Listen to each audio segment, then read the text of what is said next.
Think about how much money you spent driving last summer. There was gas, there was parking, tolls, insurance, all that unexpected maintenance. It probably came out to a lot. This summer, you can travel differently with an electric bike from Rad Power Bikes. You can skip the pump, you can avoid all those other pesky expenses, you'll save time, and have fun. Right now, you can go to radpowerbikes.com/waroncars and explore the latest deals. If you like saving money, you can get a new e-bike for up to $700 off. Rad will even cover the shipping.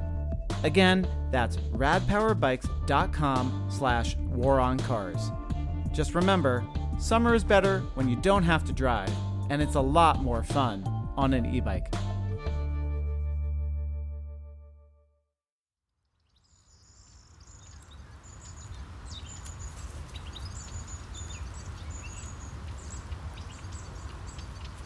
Do you like birdsong? I do. This is some tape I got in a field in France this spring. You have to listen closely, but what you're hearing are things like the corn bunting, the European goldfinch, and the zitting cisticola. But it isn't always easy to hear birds. Even in the ridiculously bucolic French countryside where I spent the month of April, I couldn't get away from the deafening sound of cars.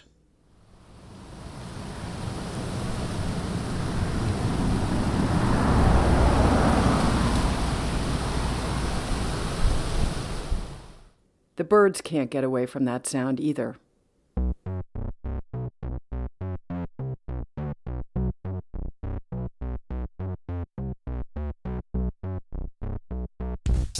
This is The War on Cars. I'm Sarah Goodyear, in for my co-hosts Aaron Naberstack and Doug Gordon. We talk a lot on this podcast about the effect of cars and roads on people. We don't often talk about the effect on non-human animals. Most of us don't spend much time thinking about it, unless maybe we pass the corpse of a road-killed deer or groundhog on our commute or an excursion into the countryside. In his groundbreaking book, Traffication, How Cars Destroy Nature and What We Can Do About It, scientist and researcher Paul Donald synthesizes dozens of studies to help us understand what cars and roads do to living things. The book documents the profound and pervasive effects of our automobile dependence on animals from insects to snails to swallows to bears. Paul makes the case that cars ruin more than cities. They also ruin the countryside by fragmenting habitat and creating a never-ending barrage of threats and stressors for animals of all kinds. Or as he puts it, if unspoiled nature is a citadel, then the car is the siege engine that has breached its walls and allowed the invading hordes access to its inner sanctums. The danger posed by the car to nature, he suggests, is existential. I talked with Paul Donald about his book, why he coined the term traffication, and what he thinks we can do about it. Paul Donald, welcome to The War on Cars. I'm so excited to have you here. This is really a great book that I am hoping a lot of people are going to read. Thank you very much indeed, Sarah. It's a great pleasure to be on the program. You've written this book, Traffication. Tell us maybe a little bit about what your professional background is and how you came to write this book. Well, I'm a conservation scientist. I've been working in conservation research for over 30 years now. And I've worked on issues such as climate change, such as habitat loss, such as the threats to species posed by things like invasive species or overhunting and so forth. I've worked on all these different threats, and it's always astonished me how conservationists, conservation scientists and conservation practitioners are unaware of this other massive threat to our wildlife, which is the burgeoning of road traffic. And I guess that if there's a reason why I'm kind of particularly sensitive to this, is I grew up in a carless household. My parents have never driven. They've always had a sort of rather intense dislike of the car. And I don't have their kind of moral fibre, and I started driving almost as soon as I was old enough. But I've always had this kind of residual sense of guilt about it. And then in about the late 1990s, some scientific research started to come out of various places, a couple of studies in the States, a couple of studies in the Netherlands, which showed that roads aren't just narrow bands of collision risk for a few animals that happen to cross over them, but they actually reduce populations of animals for very considerable distances on either side, a mile, 2 miles even. Some of this research is suggesting that numbers of birds, mammals, insects, amphibians are greatly reduced within up to 2 miles of a road.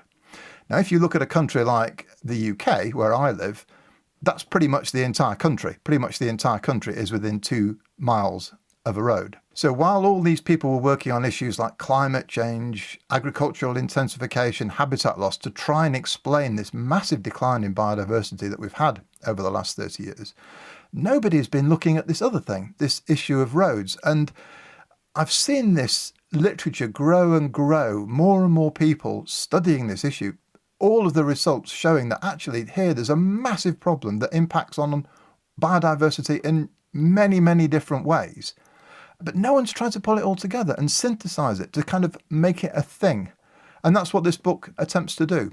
You actually refer to traffication, the spread of roads and cars, as conservation's blind spot, which really hit me because we, on the War on Cars, we often talk about car blindness, how people literally sort of can't see cars because there's so much part of our environments that we're blind to them, right? So yes. it is a real blind spot. What do you think accounts for that? Well, I think partly it's because it has crept up on us so slowly. If you look at the rate of change in the number of vehicles on our roads, the billions of vehicle miles that they drive each year, it's kind of been about 1% per year in the UK at least, and I suspect probably in the States too, 1 to 2% per year. And I think that we simply haven't noticed it. A 1 or 2% change you don't notice on a year-by-year basis. And I think it's kind of crept up on us without us even realising how much things have changed. If we could wave a magic wand and go back 50 years, I think we'd be astonished by how few vehicles we saw on the roads. We would see a very different world. Another part of the reason is that we all sort of know that driving is bad for the environment. We see dead animals on the roads and, we can see the smog of pollution that sits over our cities. But we're kind of directly responsible ourselves for that. We can't blame anyone else for it. It's always quite difficult to point the finger of blame at yourself, isn't it? So there may be a sort of self-blinding issue to this as well.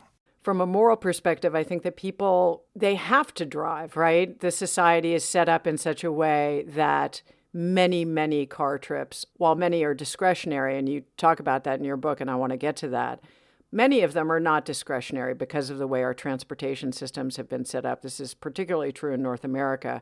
So you have to do this thing. It creates a moral quandary, and you kind of have to turn off the part of your brain that's assessing that in order to go about your daily life, right? That's very true. And what I sort of argue in the book is not that we should stop using cars, simply that we should moderate our use of them, that we should drive in different ways, that we should do more things that reduce the impacts of our driving on the environment, which doesn't necessarily mean that you stop using cars. If you ever read Silent Spring by Rachel Carson, which was a kind of a revelation of the impacts that agricultural chemicals were having on wildlife back in the 1950s and 60s, the book didn't end with a call that they'd be banned, simply a call that the damage that they cause be better recognised and that their use be better controlled and moderated. And I think that a de-trafficated world is not a world without cars. Now, you're absolutely right that some of the journeys that we make, it would be very difficult to make in any other ways. Our public transport system has been run down as the growth of private car ownership has increased. But that's not true of most of our journeys. Most of the journeys that we make in the UK anyway, are less than 8 miles. And there are surely things that we can do alternatives that we can have to travelling such tiny distances other than simply jumping in the car. But I think we're kind of blind to many of these issues. I've seen it's been quite interesting on Twitter. There's been some people but the book isn't out yet, so no one actually knows what's in it. But some people saying, "Oh, I guess this is just another anti-car polemic. What do they expect us to do? Go back to using horses?" And I've read that several times, and it's very interesting, isn't it? It's almost like the use of the car is so ingrained that people can only think of the alternative as being a horse, right, and not a bicycle or a bus or a train or a tram or walking. Or walking. Yeah. Yes, the dreaded walking. The dreaded walking. So let's go back.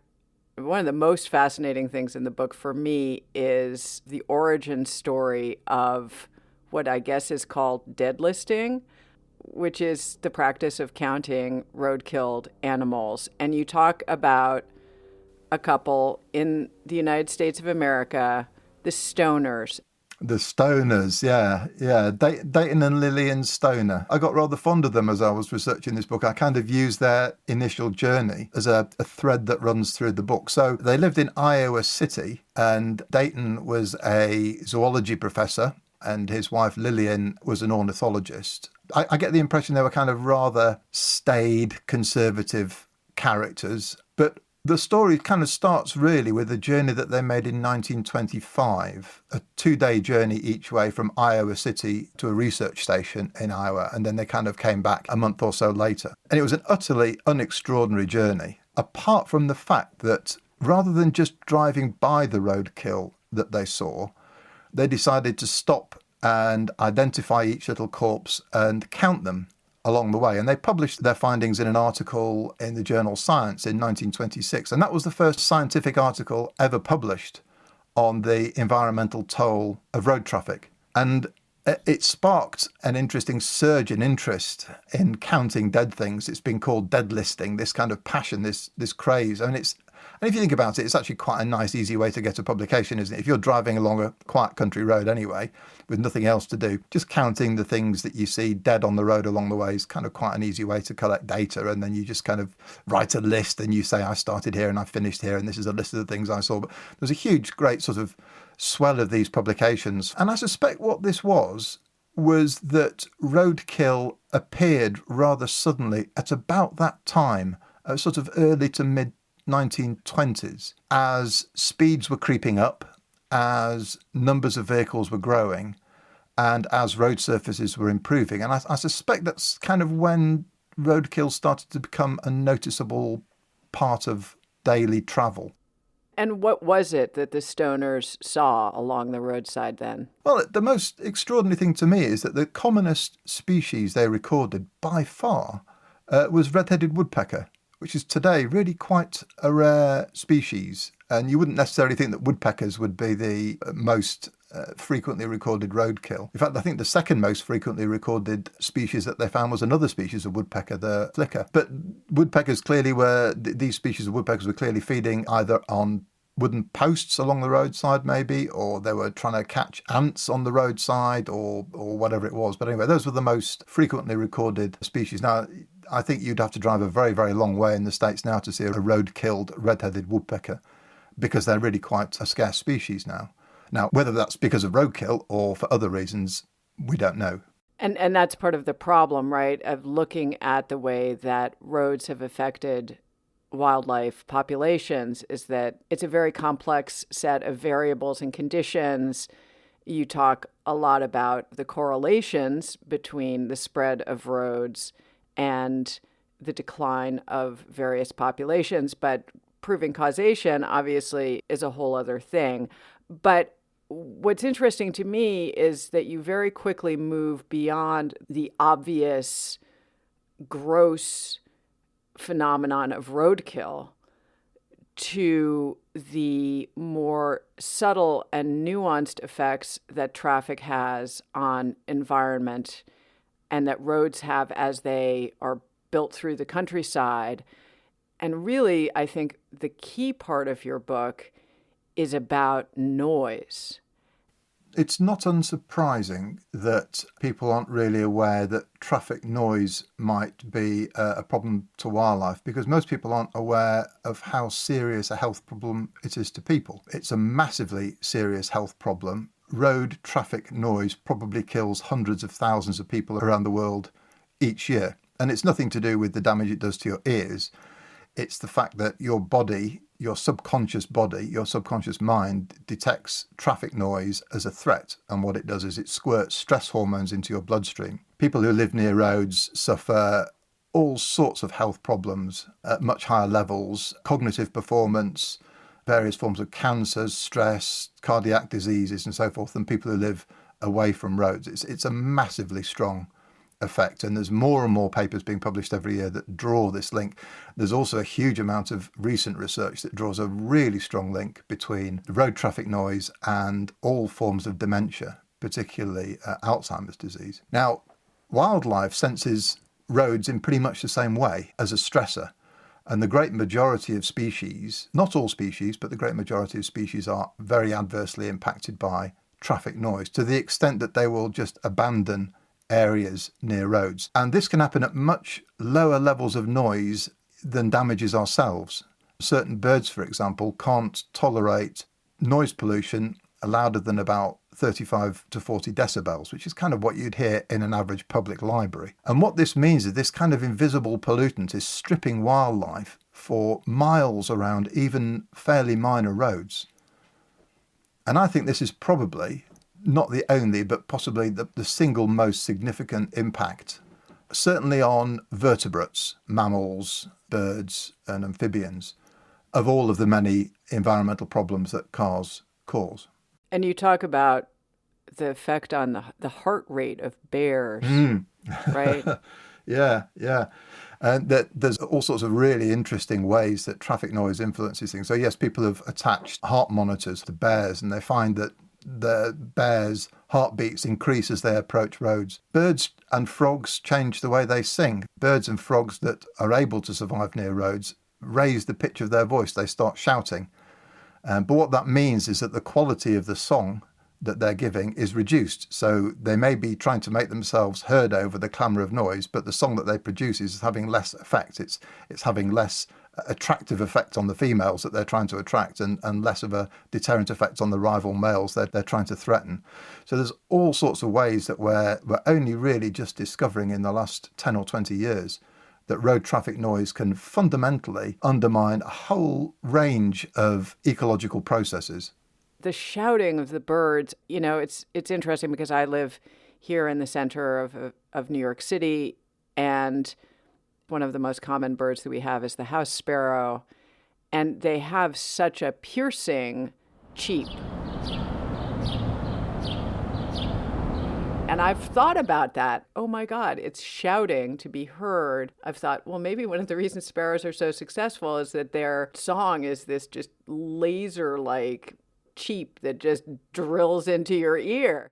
That's absolutely the case. There's been quite a lot of research that shows that species of birds that are able to raise the pitch and volume of their songs in the presence of road traffic do better on average than species that can't. The species that can't just tend to disappear. They're just kind of effectively wiped out of the area. But during COVID, as you know, some researchers did some very interesting research to show how quickly that can change. Yeah, that's right. Yes, another species of sparrow, the white-crowned sparrow. There's a very interesting, long-running study from San Francisco, and that's shown that white-crowned sparrows nesting in San Francisco have much higher-pitched and louder songs than those nesting just over the Golden Gate Bridge in rural Marin County. And these aren't just sort of little subtle differences that you can only tell by recording them and plotting them out on a piece of paper. They sound incredibly different, even to the human ear. You would know whether it was an urban sparrow or a rural sparrow. But what happened during the COVID lockdowns, and it's really interesting, a study that's led by a scientist called Elizabeth Derryberry, they found that the urban sparrows, as soon as the traffic volume dropped on the south side of the Golden Gate Bridge in urban San Francisco, the sparrows there immediately reverted to the natural song. They started singing exactly the same as the birds in rural Marin County. So clearly they don't want to be singing this high-pitched shouting song. They want to be singing the natural song.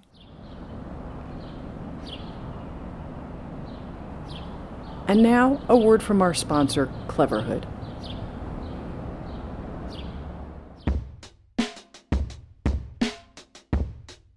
Ah, summer. You know what that means? It's time for vacation, trips to the beach, camping, backyard grilling, and sudden downpours. Thankfully, Cleverhood has you covered. This summer, you won't want to be caught outside without one of their stylish capes, anoraks, or jackets. I'm partial to the Zipster jacket. It's waterproof and breathable. No more sweltering while you're just trying to stay dry. The Zipster comes in 4 bold, brash colors with an all-over see-me reflective print, so you're visible when the skies turn from bright blue to apocalyptic gray. One of my favorite things is how light it is. It rolls up and it fits in a bike bag or a backpack, so I have it ready at the first sign of rain. Listeners of The War on Cars can save 15% on the Zipster or anything else in the Cleverhood store. Just go to cleverhood.com/waroncars and use code SUMMERLOVE at checkout. Stay dry and have fun this summer with Cleverhood. You get into all the different strategies that wildlife use to cope with roads. You say there are 4 categories: the blind crossers, the pausers, the speeders, and the avoiders. And each one of those has its disadvantages and advantages, but none of them is free of significant cost. So let's talk a little bit about blind crossers, because I think that here is where some of the most invisible toll is taken, and things that we've seen declines in insect populations, amphibian populations that have potentially catastrophic repercussions for ecosystems are happening under the surface. And I think you make a pretty good argument that a big part of the reason that all these insects are gone from our ecosystem could be roads. Yeah, I'm absolutely certain it is. So blind crossers are animals that kind of don't appear to see roads at all. They just fly or slither or run or walk or whatever across them as if they weren't there. They have no instinctive avoidance strategy. They don't sense roads as a danger. And I think quite a lot of insects fall into that category. And it's certainly the case that there is evidence that the number of insects that we encounter on roads, thinking particularly about the ones you scrape off your windshield, has dropped massively. Now, whether it's a bit like what we were talking about before with the red-headed woodpecker, whether those numbers have declined because of collisions with cars, or whether the cars are just monitoring a decline that's been caused by something else, we don't know. But there is a growing body of evidence that suggests for insects, the fundamental building blocks of most of our ecosystems, that ozone pollution, much of which comes from cars, could be a massive, massive problem, wiping out insect populations over huge areas. This issue about how animals cross roads is a really interesting one, I think. So you have the blind crossers, which just kind of blunder across. You have the pausers, the ones that sort of maybe stop at the side of the road and wait till they think it's safe and then keep moving. You have the speeders, which when they get to a road, they just kind of get it across it as quickly as possible. And, they get hit or they don't get hit. And then you get the avoiders. These are the things that won't cross roads at any time. And I suspect that when we know a little bit more about how different animals respond, we'll find that the avoiders comprise the majority of species, that most animals are probably avoiders, particularly when it comes to bigger, wider, busier roads. And you might think, well, that makes them kind of safe. If they're not going to cross the roads, then they're not going to get flattened. But in fact, they may be the worst affected group, because what's happening, if you can't cross a road, you're kind of locked into an island. You're surrounded on all sides by tarmac. And we know that has profound implications on the survival probability of the population that's trapped in these little tarmac-walled islands. I mean, millions and millions of these islands. We've completely cookie-cut our countryside to pieces, to tiny pieces with roads. And if you're a snail that can't possibly cross a road at any time, even the smallest country road, you no longer have one population in a country. You have tens of thousands, hundreds of thousands of tiny, tiny little isolated populations. And there's all sorts of problems that brings, not least how they respond to climate change. And the genetic diversity is really dramatically affected. And that obviously, in most cases, I would imagine, reduces the viability of a given species in a given environment. Completely. Absolutely it does. There's a lot of evidence showing that it can happen very quickly, that populations of animals that are sort of separated by a major road, they start to do two things. They start to drift apart genetically, So the populations on each side become less similar to each other genetically. But what also happens is they become less diverse internally. So there's less variation within each population. And we know that a loss of genetic variation within populations is a major prediction of how likely that population is to survive, particularly how well it can cope with novel threats. And there's a really striking example that you give in the book. You talk about cliff swallows and the way that their wings have evolved in one region, and it shows how animals are actively evolving in their struggle to survive these conditions. Maybe you could explain that cliff swallow research. That's a really interesting story. So this was a long-term study of cliff swallows, I think in Nebraska, although don't quote me on that. And the researchers there, a husband and wife team called the Browns, noticed that the creation of a whole load of new roads in the area, or the spread of roads, offered these birds quite a good opportunity. As the name implies, they're kind of associated with rock faces, and road bridges and culverts under roads and so forth offer them a nesting opportunity. So a lot of these birds have moved into these areas. But what that, of course, does, it brings them into close contact with traffic during the breeding season, and a lot of them get killed. The fascinating thing is that what the Browns did right from the start of their studies, they collected all the dead birds they found on the road and measured them. And they were measuring all the live birds in the population at the same time. And what they found was that it was the longer-winged birds that were more vulnerable to being road-killed than the shorter-winged birds.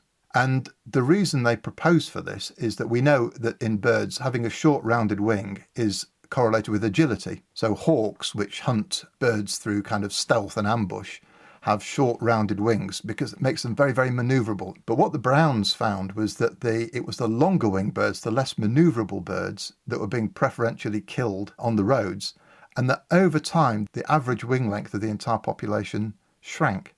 So this is kind of Darwinian natural selection in action over a few decades, driven by the extremely potent force of roadkill.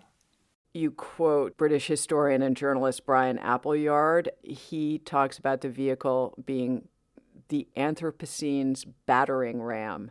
You could say that this issue of car traffic has kind of happened quickly, in the sense that if you were to go back just 100 years, which is the kind of blink of an eye, there would be almost no cars on the road. Or you could argue that it's happened very slowly because it's only increased by 1 or 2% each year. In our human terms, we see the latter. We experience the latter, and so we barely notice the change. We don't realise that the number of vehicle miles on our roads has more than doubled in the last 30 years. There's an interesting kind of blindness to this. Now, the reason I called the book Traffication, which is a bit of a contrived word, is that there actually isn't any word in our language that describes the phenomenon. There's no single simple term that describes the growth in vehicle numbers, the growth in vehicle speeds, the growth in the length and the width of our road networks, the extent to which road vehicles permeate our lives. There isn't a word for it. It's one of the biggest changes in human society ever, and we haven't got a word for it. And I think that partly explains this road blindness that we have. Because if you haven't got a word for a problem, how can you even start to talk about it? You raise the analogy, as many people do, of smoking and how there are passive victims. But in the case of traffication, it's harder to see that when it's just happening all the time. It's not a cloud of smoke that blows into your face. It's the air that you live in and breathe with every breath every day. The issue of passive driving is quite an interesting one, because you're right that we kind of are all victims to this, but the ones who are the biggest victims, if you like, are the people who don't drive, because they're paying the penalty without getting any of the benefits. And there is quite a lot of research now that shows that the risks of passive driving actually fall most on those sectors of society that have the lowest per capita car ownership rates. So property, because of the effects of noise and pollution, nobody wants to live near busy roads, so the property prices tend to be low. So it tends to be less affluent people who move into those areas, who are less able to afford a car and have lower rates of car ownership. They're the ones picking up the health tab for those of us who drive big cars and live in nice rural areas. Right. That's the way in which, I guess you could say, the market is reflecting the reality that we don't want to admit, that the places where we allow cars to run unchecked are terrible places that we know that we don't want to be, we don't want to live. And the market reflects that, but we don't want to admit it in other ways. Yeah, I think that's absolutely right. And of course, traffication is backed by very powerful political and economic forces. The oil industry, clearly, the motor industry. It's a little bit like the cigarette companies put up a long sort of fighting retreat once the evidence became uncontrovertible that smoking causes a whole range of illnesses. It took many, many years for smoking, but well, it's clearly not still banned, but it's much more restricted than it used to be. And if you take the case of leaded petrol, for example, people knew when leaded petrol was first put on the market in the 1920s, people have known for centuries that lead is incredibly toxic. And yet it still took 60 years before the first country, which was Japan, banned its use. So these are very powerful market forces that are pushing this pollution on us. When we talk about climate change, we often talk about the effects on different animals and the whole idea of charismatic fauna, that a polar bear is something that people can get excited about, can get sad about, can relate to in some way. And even the plight of such charismatic fauna as polar bears or human beings is not enough to stop the forces of traffication. How could a moth or a snail or a salamander possibly get enough interest from people when we can't even be moved by the fact that human beings are being killed? Mm-hmm. Yeah, that's true. And I think the mood is changing. I think that traffication has a way to go yet, but I think that public opinion is starting to move, particularly in the cities. So we see now a lot of areas where people are trying to de-trafficate, even though they're not using that word, cities for all sorts of reasons, for road safety reasons, for health reasons, for aesthetic reasons, for visual reasons and so forth. So the tide is starting to turn against the car, in cities at least. What just really surprises me is that the conservationists seem to be the only ones who are not at this de-traffication party. So you have all these, mums for lungs, sustainable sustainable transport of the environment, quiet parks, dark skies movements, all pushing to curb the environmental impacts of traffication, but not the conservation organisations. And that seems like such a wasted opportunity to me, that the conservationists could be pushing at a door with a whole load of new supporters and allies, pushing at a door that's already half open. My guess is that a lot of people, in the United States anyway, who are associated with the major conservation organizations, live lives in which they use their cars daily, and they often use their cars to go to exactly the places that they say they want to conserve.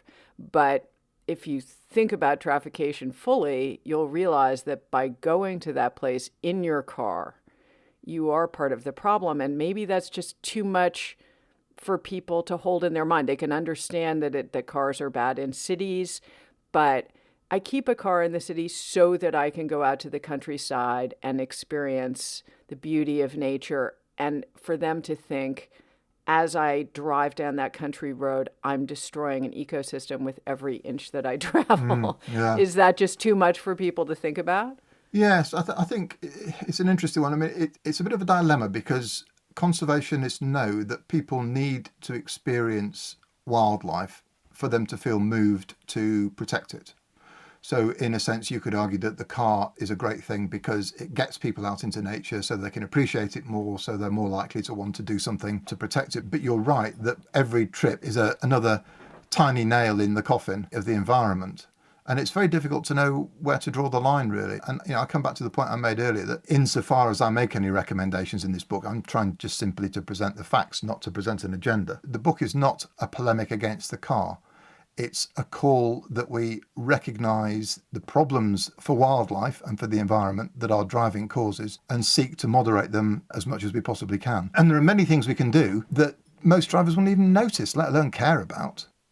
There were times when I put down this book, I felt so dispirited. I felt so sad. I felt such grief, frankly, for the world that within my lifetime has been increasingly drowned out and obliterated by traffication.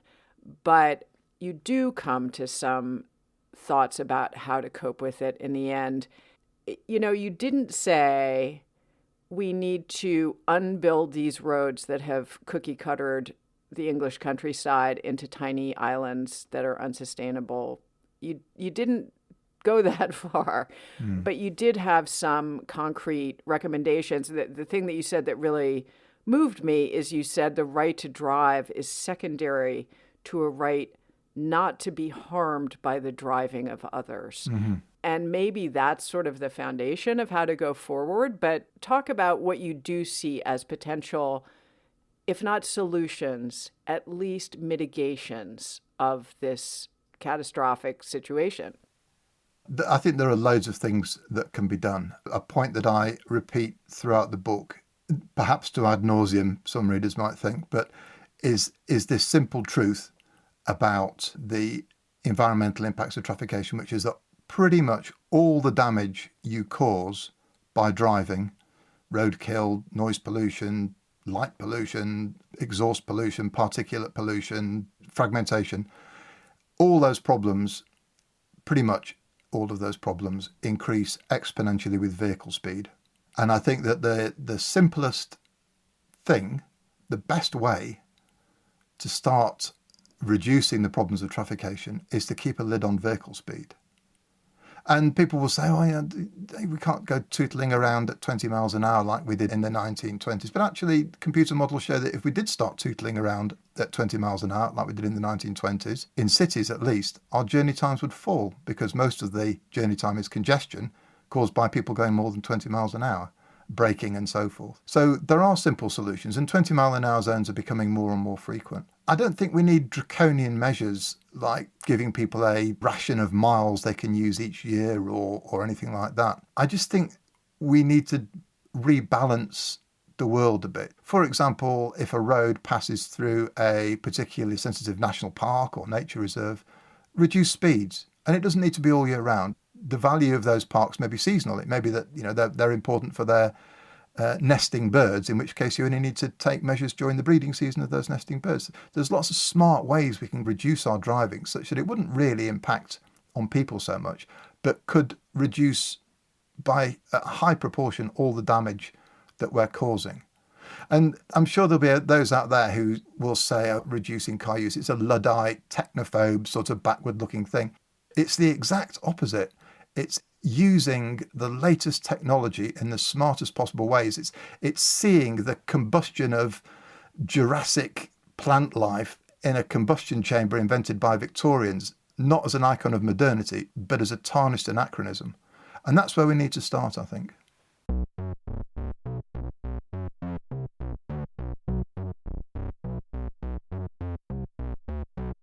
That's it for this episode of The War on Cars.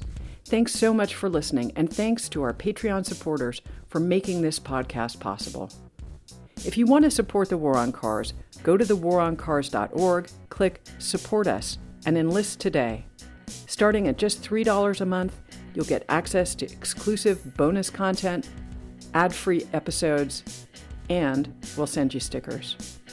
Speaking of stickers and other cool War on Cars merch, head to our online store and check out our groovy new Make Love Not Cars design, available on stickers, t-shirts, and tanks. Special thanks to our friends at Rad Power Bikes and Cleverhood for sponsoring this episode. For 15% off of everything in the Cleverhood store, use code SUMMERLOVE at checkout. And thanks so much to our top Patreon supporters: Charlie G. of Human Powered Law in Portland, Oregon, the Law Office of Vaccaro and White in New York City, Virginia Baker, Martin Mignot, and Mark Headland. This episode was produced and edited by me. Our theme music is by Nathaniel Goodyear. I'm Sarah Goodyear, and on behalf of my co-hosts Doug Gordon and Aaron Napperstack, this is the war on cars.